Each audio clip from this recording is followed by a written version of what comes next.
Welcome to RWM Blue Water Ministry. I'm your host, Bob Manook. Today we're continuing in our Church of State series. We're in Chapter 4, Episode 4.2, Masks and Vaccines, Part 2. We're continuing watching the video of Allie Beth Stuckey and Jennifer Seys.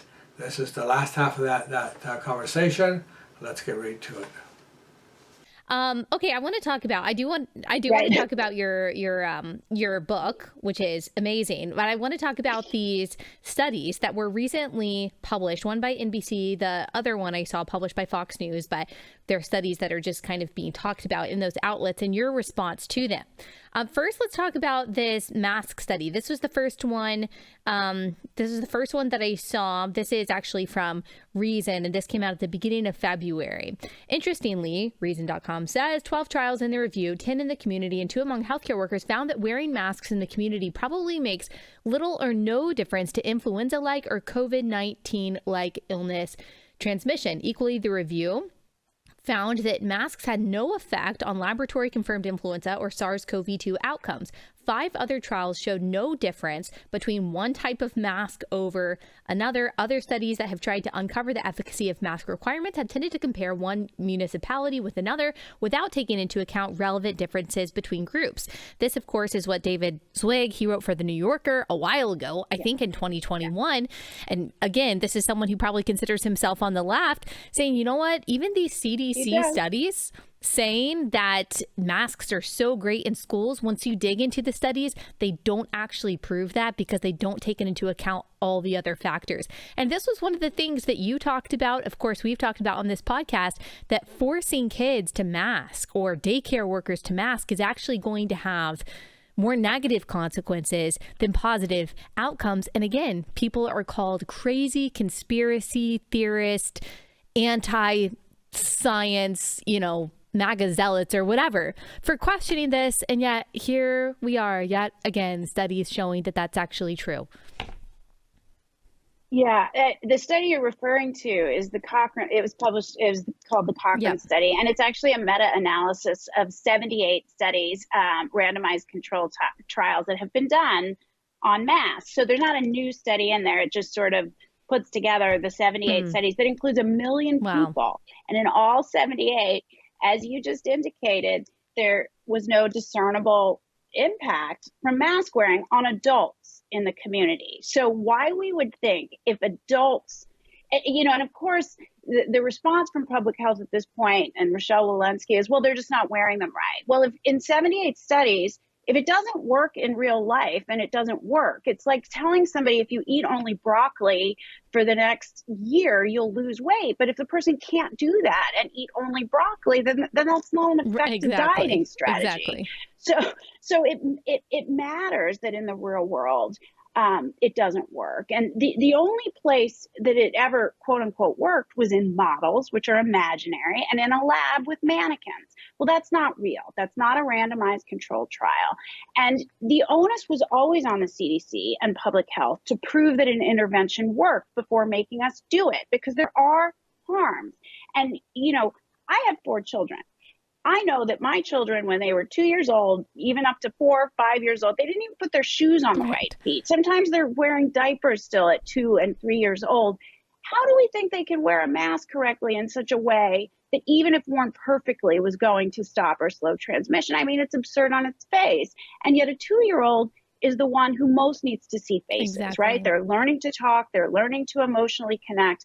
And the adverse impacts to me were clear all along. And we are seeing tons of speech delays, developmental delays. And yet, even after the Cochrane study was published, elementary schools in Marin County re-implemented a mask mandate just a couple weeks ago. So they're just doubling down.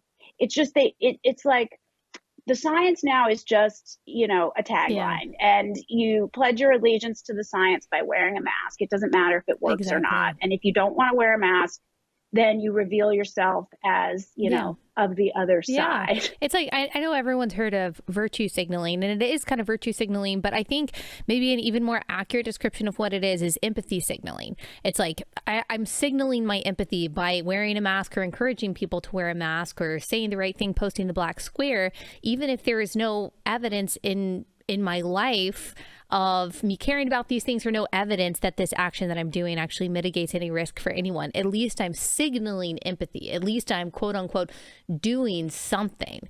And that seems to be the only thing people care about. Yeah, it doesn't even have to actually be empathetic. Exactly. It just signals it. It's not empathetic to people who are hard of hearing, who rely on lip reading. I mean, I have a friend who is deaf. This has been a really horrible time for her. She stopped leaving the house for a year. She stopped leaving her house for an entire year. She had to quit her job because she dealt with the public and she couldn't speak to people and understand what they were saying. And people would tell her, just wear a clear mask. Well, what does it do for her if she wears a clear mask? She's reading their lips. So unless we're going to require everyone. So, it's not empathetic. It's not empathetic for children learning to speak. It's not empathetic for the hard of hearing. It's not empathetic for many, many children on the autism spectrum. It's not empathetic for children with disabilities. So it doesn't even have to actually be empathetic. It just sort of says I am, and then you don't have to do anything. And you know what?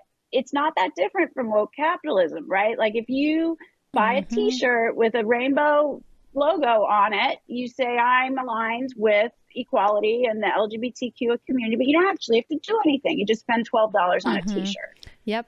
Exactly. It's lazy activism. It's not, it's hollow activism. Yeah. It's not even real. My kids were born in 2019 and 2021, so right in the thick of it. And thankfully I live in a conservative state where this wasn't required. And even if it was required for a period of time, like you really could walk into a store and you couldn't wear a mask and maybe no one would say anything, but it still affected our lives in traveling. My oldest turned 2 during this time, and she was required to wear a mask when we tried to fly to, see my husband's family. And we just didn't, we couldn't do it. We couldn't go visit family in other states because I knew she wasn't going to wear a mask. She's 2 years old. I mean, as you said, think about all the things that you want your 2-year-old to do that they just cannot do. And I had seen all those terrible, cruel videos of families being thrown off of planes because the 2-year-old wouldn't keep the mask on, or a kid with special needs wouldn't keep the mask on. And so even for those of us who are in red states, it still affected our lives in tangible ways that these arbitrary requirements were even there. And now, are we going to get an apology? Are we going to hear any sort of indication from the people who put these things on us? I doubt it.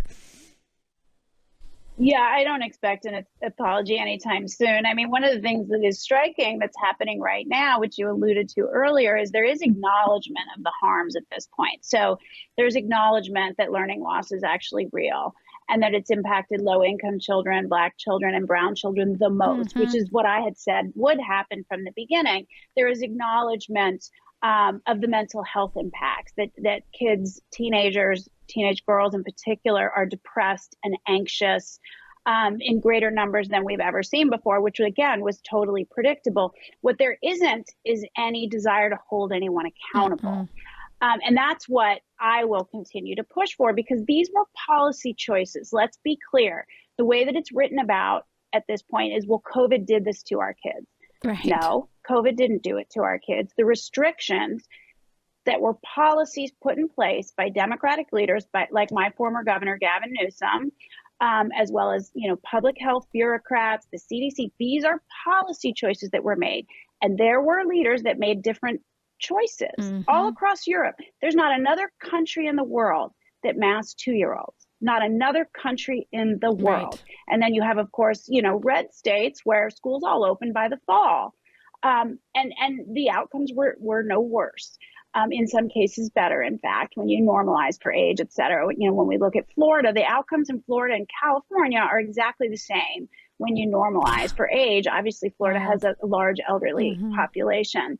But Ron DeSantis was very aggressive in getting the schools open, and he did. And they're not seeing the same learning loss or impacts to the economy, if we go outside of children and, from lockdowns, et cetera. So I agree with you.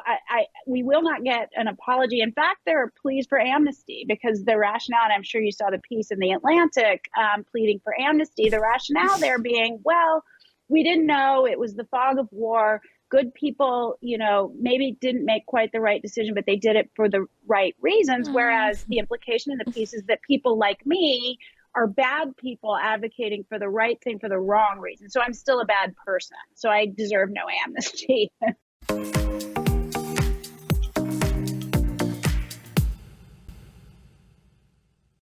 I want to talk about the immunity piece in just a second. But what you're saying, it reminded me of this Thomas Sowell quote that I just find to be true so often. He said, "It is hard to imagine a more stupid and more dangerous way of making decisions than by putting those decisions in the hands of people who pay no price for being wrong."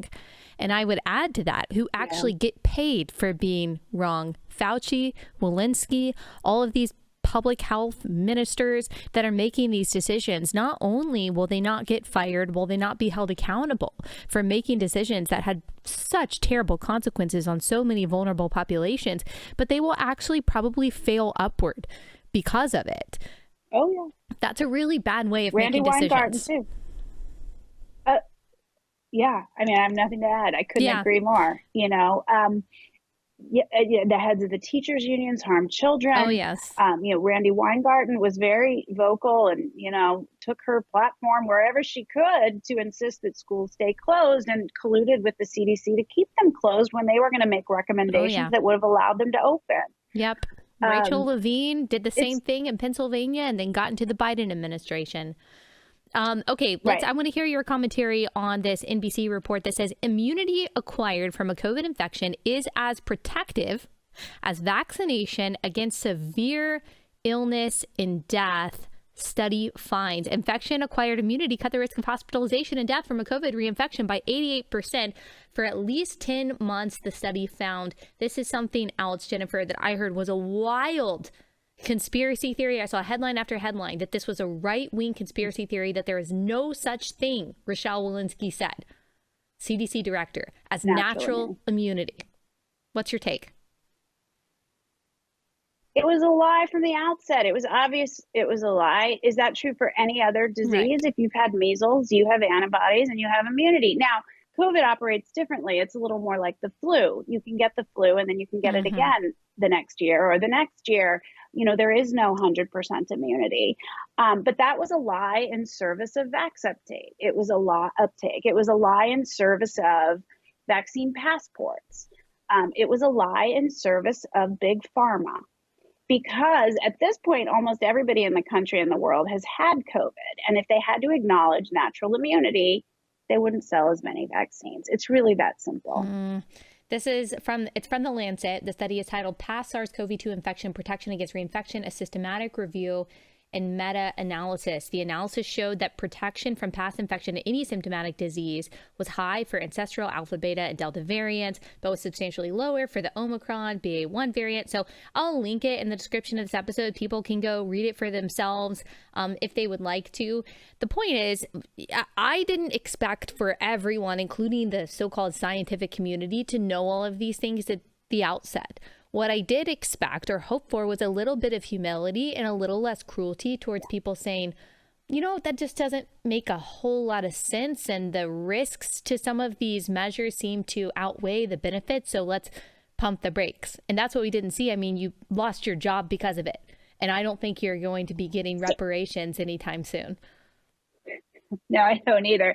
And the number of people who lost their jobs because they didn't take the vaccine. Nurses, because they had COVID, and nurses, doctors, people at Levi's that I worked with, there were people that lost their jobs. There was until very recently a vaccine mandate there. Colleges still have booster mandates. Wow. Young people who least need this vaccine, who have all had COVID at this point, which means they have some measure of immunity. There are many universities that still have a booster requirement. And this is for young people. And the cohort of young people, young men in particular, are most at risk from the vaccine. We've seen myocarditis, pericarditis. And so, we're forced, we just seem to be obsessed with children and young people and placing the onus of this, disease on them. And I don't understand it. It's completely inverted from how society is supposed to operate, which is we are here as adults to further the development of young people and not use them as our shield. And that's not what's happening. I mean, college students are literally some of the last people in the country required to be vaxxed and boosted. it just shows you also the bigger picture of our inverted and perverted values that we have as a country. I think selfishness in a lot of ways has been elevated as chief virtue. And that's part of why empathy signaling and virtue signaling is so popular, because it's really more about you and what you get from things rather than about other people. That's a whole other conversation that we could have. But I want to hear a little bit about your book. Levi's Unbuttoned, The Woke Mob Took My Job, but Gave Me My Voice. What are people going to get out of this when they read it? Well, what I hope they get, and, I cover a lot of the ground that we just covered. I do sort of analyze woke capitalism and how that emerged and kind of where it's going and what I think the solution is, which is what I would call normie capitalism. But it's also a memoir about being a woman in the corporate world for close to 30 years. But what I hope people get out of it, it really is an exhortation to screw up your courage a little bit and call out the lies. I know people are scared to do it. 62% of Americans feel they can't really say what they think. I think there's a lot of people that agreed with me this whole time on a lot of this, that agreed with you, but they were too afraid to say it. But if we'd all stood up and said something, we would have stood together. And the fact is, then the schools would have opened sooner and we wouldn't have harmed children. And so it's really just an exhortation to stand up and say what you believe. Even if I don't believe with you, even if I don't believe the same thing as you, I want you to say what you do believe, and I will stand by your right to say it. I will defend that. Yes. And we need people to do it more. The day after I publicly resigned, 3 members of the San Francisco School Board were recalled decisively. 70% of San Francisco voters recalled them for failing to open schools. When I was leading rallies, they were sparsely attended. People were afraid to show up and say that they had this view. They weren't afraid at the ballot box when it was anonymous. If they'd shown up at the rallies, if they resisted, we wouldn't have harmed kids. So it really is just, it's about the need to get back to open debate and dissent in this country so we can discuss things to get to some agreement and to some version of truth that is not just government issued talking points. Because what we deal with now as truth, it's propaganda. Yeah. Yep. There's something that we say on our show that you exemplify so well, and that is to share the arrows. So when you see someone stand up, whether it's standing up to the school board, standing up to the local government, standing up to the school administration, whatever it is, about a policy that they know is wrong, that they know is unjust, stating something that's unpopular on social media, and you see that person being maligned, being bullied, being unfairly treated because of their stance, rather than saying, which this is what most people do, ooh, I'm glad that's not me. Now I'm not going to speak up. I'm not going to say anything. Maybe I'll kind of pat them on the back privately to let them know I'm thinking about them, but I'm not going to join them. What is a lot more powerful, and I can totally understand that this is not easy to do, but is to stand up and say, you know what, whatever arrows you're throwing to her, you can throw my way too. I'll take them. Because when that happens, courage can really be contagious. And that is, as you said, when things make a difference, you understood that your role as a leader in that company, even though it ended your relationship with that company, was to give cover to people that didn't have as much influence as you did. And I just want to say thank you, because you're still doing that. You did not have to do what you're doing now. It would have been a lot easier for you to just be quiet, and you didn't. So I just want to say thanks. And I'm sure there are a lot of parents out there listening that also are grateful for you, that you kept pushing, because maybe it seems like people didn't listen to you in the moment, but what flap of the butterfly wing actually, moved the needle and changed the game, because now a lot of those vaccine mandates, they are gone. Now NBC is brave enough to put out a headline like that. It would not have happened if not for a bunch of Jennifer Seys out there doing what you did. So I just wanted to say I'm grateful for that. That's very kind. Yeah, I mean, look, we had little wins along the way. It sounds small, but the playground's open due to parent pushback in San Francisco. Now, it took us 9 months, which is ridiculous that outdoor playgrounds were closed for 9 months. But it did happen. And so I had faith that if I kept trying and kept pushing and maintained my calm diplomacy, that I could make a difference. It just, the clock got the better of me, and I lost my job before that was possible, but I don't regret it. It was the right thing to do, and I could not have looked myself in the mirror. And I do think over time we will bring more people along. And I think, if I'm making predictions, I think in it's a long time from now, but I think 10 years from now, it's going to be hard to find anyone that said they vociferously supported school closures and restrictions to children. They're all going to pretend they didn't. Yeah. And you know what? I welcome them. Yeah. Let's make sure it never happens again. Yes, and amen. Well, thank you so much, Jennifer. I really encourage everyone to go out and get her book, Levi's Unbuttoned. We'll put the link in the description and all of that in the description of this episode. Jennifer, thank you so much. I really appreciate you taking the time. People can also follow you on Twitter and all that good stuff too, right? Yep, just my name. I always use my real name, always did. That's probably where my first mistake. But yep, I'm on Twitter. Yeah, well, that's part of the courage. So thank you so much, Jennifer. Really nice to meet you, Allie Beth. Thank you for having me.